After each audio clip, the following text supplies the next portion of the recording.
नमस्कार, मैं हूं शशि। आइए झारखंड के टॉप 25 प्रमुख खबर जानते हैं। मुख्यमंत्री मैया सम्मान योजना के लिए राशि की कमी नहीं। मंत्री झारखंड के वित्त मंत्री राधाकृष्ण किशोर ने कहा है कि राज्य की अच्छी वित्तीय स्थिति के बावजूद सरकार अपने राजस्व बढ़ाने और लक्ष्य से 5 से 10 हजार करोड़ रुपए अधिक की वसूली के लिए प्रयास कर रही है। सरकार ने वर्तमान वित्तीय वर्ष में 1,28,000 करोड़ का लक्ष्य रखा था, जिससे अधिक राजस्व वसूली हो, इसके लिए जरूरी निर्देश दे दिए गए हैं। वित्त मंत्री ने कहा है कि राज्य में मुख्यमंत्री मैया सम्मान योजना के लिए इस वित्तीय वर्ष में राशि की कोई कमी नहीं है। उन्होंने कहा है कि तकनीकी वजहों से लाभुकों के खाते में राशि नहीं गई है। राधाकृष्ण किशोर ने कहा है कि सरकार टैक्स चोरी रोककर अपने लक्ष्य 1,28,000 करोड़ रुपए से 5,000 करोड़ रुपए ज़्यादा राजस्व प्राप्त करना चाहती है और इसके लिए सभी डीसी और अधिकारियों को आदेश भी दिए गए हैं। राज्य का राजकोषीय घाटा भी बेहद कम है। ऐसे में कल्याणकारी योजनाओं के लिए सरकार को धन की दिक्कत भी नहीं होगी। सीएम हेमंत आज उच्च शिक्षा से संबंधित 6 पोर्टल लॉन्च करेंगे। झारखंड में शैक्षणिक सुविधाओं के लिए उच्च व तकनीकी शिक्षा विभाग ने 6 पोर्टल तैयार किए हैं। मुख्यमंत्री हेमंत सोरेन मंगलवार को उच्च शिक्षा के इन 6 पोर्टल को लॉन्च करेंगे। विश्वविद्यालयों के कामों को आसान बनाने और ऑनलाइन सुविधा बहाल करने के लिए पोर्टल बनाए गए हैं। इसके अलावा university, college, research, startup policy पर भी चर्चा की जाएगी। बता दें, उच्च व तकनीकी शिक्षा विभाग ने fixation fund verification system portal तैयार किया है। इससे शिक्षकों व कर्मचारियों के वेतन निर्धारण में सहूलियत होगी। निजी विश्वविद्यालय पोर्टल में पुराने निजी विश्वविद्यालय की सारी जानकारी के साथ साथ नए निजी विश्वविद्यालय के लिए आवेदन होंगे। वहीं वित्त रहित कॉलेज अनुदान पोर्टल में अब इन संस्थानों के अनुदान का काम पोर्टल के माध्यम से होगा। अप्रेंटिसशिप मैनेजमेंट पोर्टल में नियुक्ति, रजिस्ट्रेशन समेत अन्य कार्य किए जाएंगे। वहीं लर्निंग मैनेजमेंट सिस्टम पोर्टल में ई लर्निंग कोर्स होगा। साथ ही विश्वविद्यालयों में फाइल टैक्सिंग का काम भी हो पाएगा। कैबिनेट की बैठक में आज मैया योजना को मिलेगी गति। मुख्यमंत्री हेमंत सोरेन की अध्यक्षता में मंगलवार को कैबिनेट की बैठक होगी। इसमें मुख्यमंत्री मैया सम्मान योजना में बैंक खाता आधार से लिंक नहीं होने के बावजूद 31 मार्च तक लाभुक महिलाओं को 2,500 रुपये की राशि का लाभ देते रहने से संबंधित प्रस्ताव पर मुहर लग सकती है।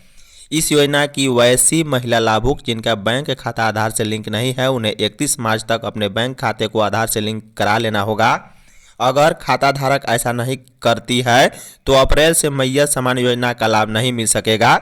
झारखंड में दिसंबर 2024 तक ही महिलाओं को मैया सम्मान योजना का लाभ मिलता है। वहीं जनवरी और फरवरी 2025 की राशि का भुगतान नहीं हो सका है। कैबिनेट की बैठक में झारखंड लोक सेवा आयोग के अध्यक्ष की नियुक्ति पर भी मुहर लगने की संभावना है। वहीं जेपीएससी का कार्यभार झारखंड में सेवानिवृत्त हुए एक आला अधिकारी को दिया जा सकता है। मुख्यमंत्री आज 289 को सौंपेंगे नियुक्ति पत्र। मुख्यमंत्री हेमंत सोरेन मंगलवार को 289 अभ्यर्थियों के बीच नियुक्ति पत्र का वितरण करेंगे। इन अभ्यर्थियों को नियुक्ति नगर विकास एवं आवास विभाग में विभिन्न पदों पर की जाएगी। नियुक्ति पत्र वितरण समारोह का आयोजन प्रोजेक्ट भवन में किया गया है। उल्लेखनीय है कि झारखंड कर्मचारी चयन आयोग के माध्यम से झारखंड नगर पालिका सेवा संयुक्त प्रतियोगिता परीक्षा 2023 के आधार पर 9 गार्डन अधीक्षक, 8 veterinary officer, 42 sanitary supervisor, 12 sanitary and food inspector, 174 राजस्व निरीक्षक, 44 विधि सहायकों की नियुक्ति की गई है। इन सभी पदों पर अभ्यर्थियों का अंतिम रूप से चयन कर लिया गया है। 11 लाख लाभुकों की पेंशन को 320 करोड़ का आवंटन। केंद्र और राज्य सरकार के अंशदान द्वारा चल रही पेंशन योजनाओं के लिए सभी 24 जिलों को सोमवार को 320 करोड़ रुपए का भुगतान कर दिया गया है। महिला बाल विकास एवं सामाजिक सुरक्षा विभाग से मिली जानकारी के मुताबिक यह राशि अक्टूबर, नवंबर और दिसंबर माह के लिए जारी की गई है। 11.80 लाख पेंशनधारियों के करीब 320 करोड़ रुपए जारी किए गए हैं। इस राशि में केंद्र का अंशदान 85 करोड़ और राज्य सरकार का 235 करोड़ रुपए है।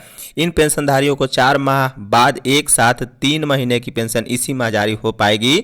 बता दें कि इन पेंशनधारियों को सितंबर तक ही पेंशन मिली थी। इसके लिए केंद्र और राज्य सरकार द्वारा संयुक्त रूप से पेंशन योजना चलाई जाती है। पेंशन के लिए केंद्रांश की राशि नहीं मिली थी, इसलिए अब तक पेंशन की राशि जारी नहीं हो पाई थी।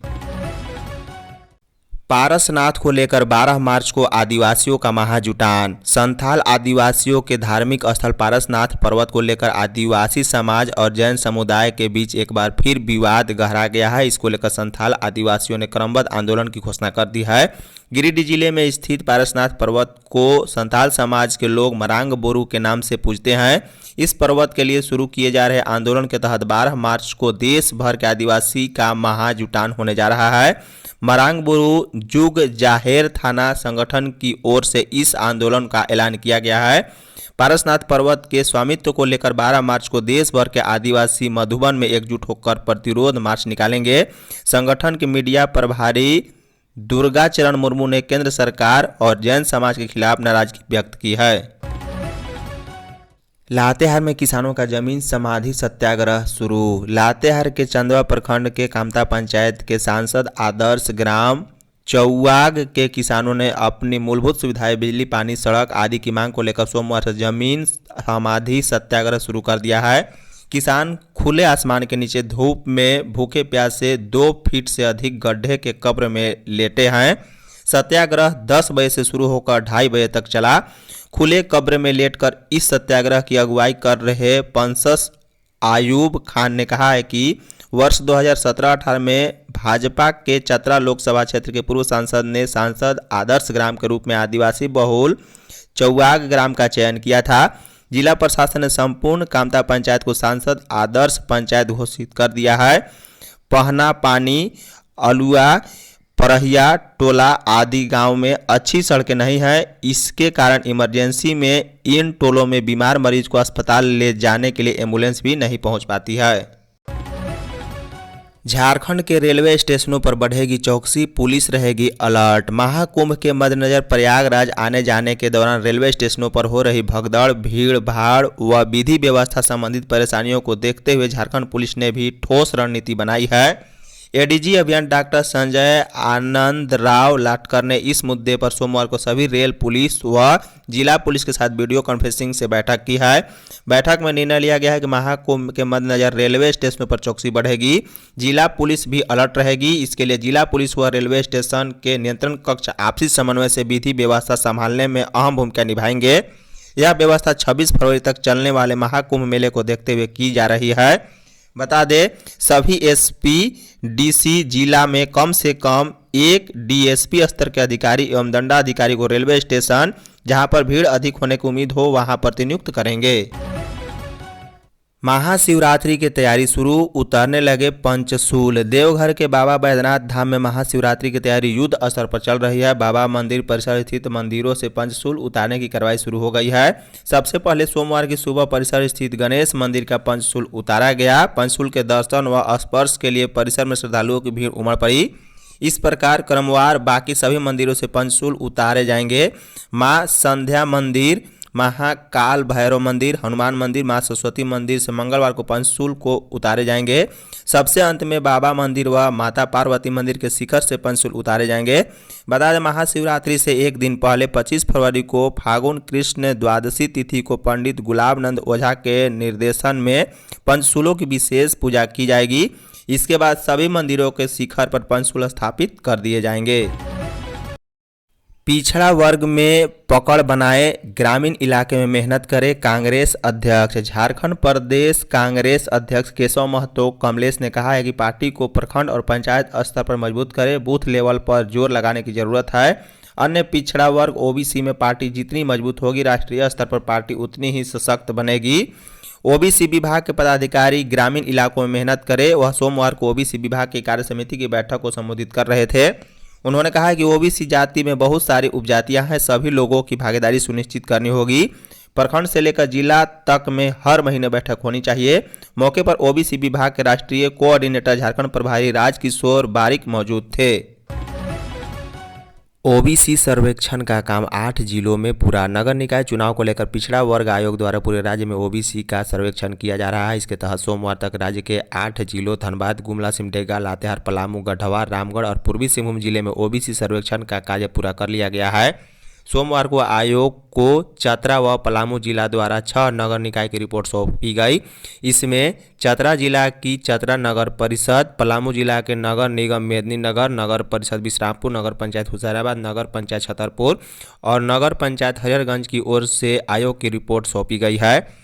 बता दें, पिछड़ा वर्ग आयोग के सदस्य नंद किशोर महतो ने कहा है कि जिन जिला के द्वारा अब तक रिपोर्ट नहीं जमा की गई है वह हर हाल में 20 फरवरी तक रिपोर्ट जमा करे ताकि अग्रतर कार्रवाई की जा सके।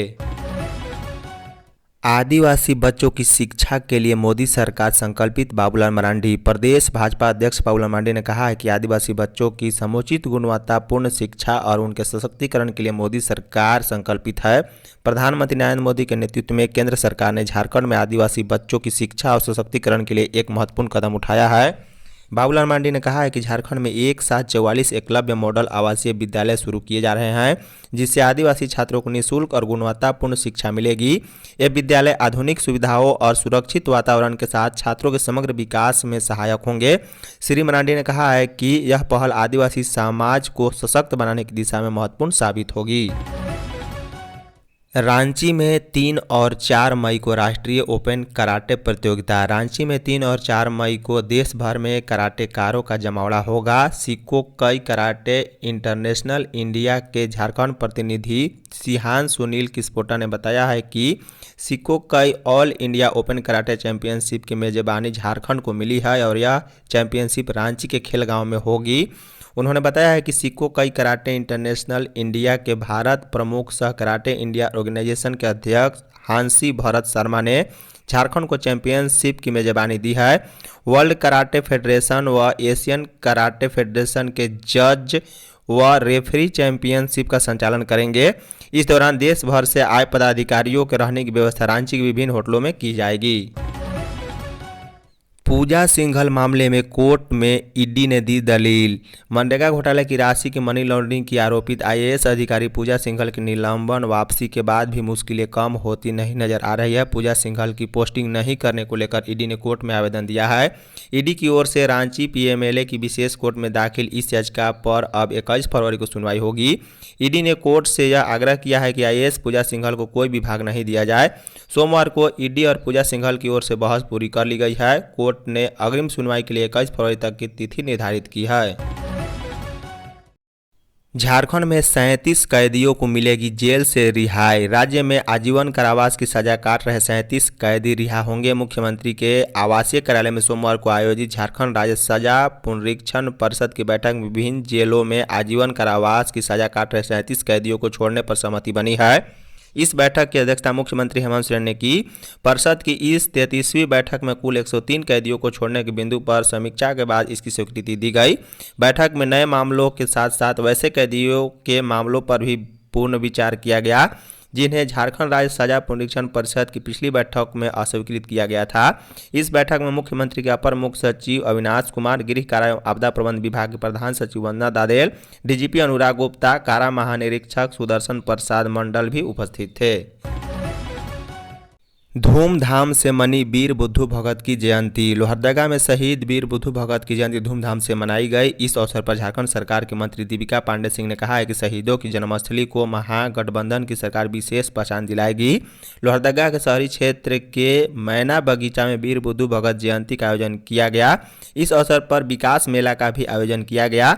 विकास मेला का उद्घाटन मुख्य अतिथि दीपिका पांडे सिंह ने किया। वहीं सांसद सुखदेव भगत विशिष्ट अतिथि के रूप में मौजूद थे। कार्यक्रम का शुभारंभ करने से पहले मंत्री और अतिथियों ने मैना बगीचा में वीर बुद्धू भगत की प्रतिमा पर माल्यार्पण किया है। बता दें, इस अवसर पर मुख्य अतिथि सुखदेव भगत ने कहा है कि झारखंड सरकार राज्य के शहीदों की जन्मस्थली को विशेष पहचान दिलाने की दिशा में काम करेगी। झारखंड मौसम केंद्र ने अपने पूर्वानुमान में कहा है कि 18 फरवरी को आंशिक बादल छाए रहेंगे, हालांकि मौसम शुष्क रहेगा। वहीं 19 फरवरी को आंशिक बादल छाए रहेंगे, गरज के साथ वर्षा होने की भी संभावना है। वहीं 20 फरवरी को गरज के साथ बारिश की संभावना है। 21 फरवरी को आसमान में बादल छाए रहेंगे, गरजने वाले बादल भी बन सकते हैं। वहीं 22 और 23 फरवरी को आंशिक बादल छाए रहेंगे, मेघ गर्जन के साथ वर्षा होने की संभावना है। रांची के मौसम की बात करें तो 18 फरवरी को यहां आंशिक बादल छाए रहेंगे, अधिकतम तापमान 30 डिग्री और न्यूनतम 18 बना रहेगा। वहीं 19 फरवरी को आंशिक बादल छाए रहेंगे, गरज वाले बादल बनने की संभावना है, जबकि 20 फरवरी को गरज के साथ वर्षा होने की भी संभावना है। 21 फरवरी को गरज वाले बादल बन सकते हैं, जबकि 22 और 23 फरवरी को गरज के साथ वर्षा होने की संभावना है। जैक बोर्ड में फर्जी परीक्षार्थी गिरफ्तार। झारखंड अधिविद्य परिषद जैक बोर्ड द्वारा आयोजित इंटरमीडिएट की परीक्षा में एक परीक्षार्थी के स्थान पर दूसरा युवक परीक्षा देता पकड़ा गया है। यह मामला राज्य संपोषित +2 उच्च विद्यालय केंद्र का है।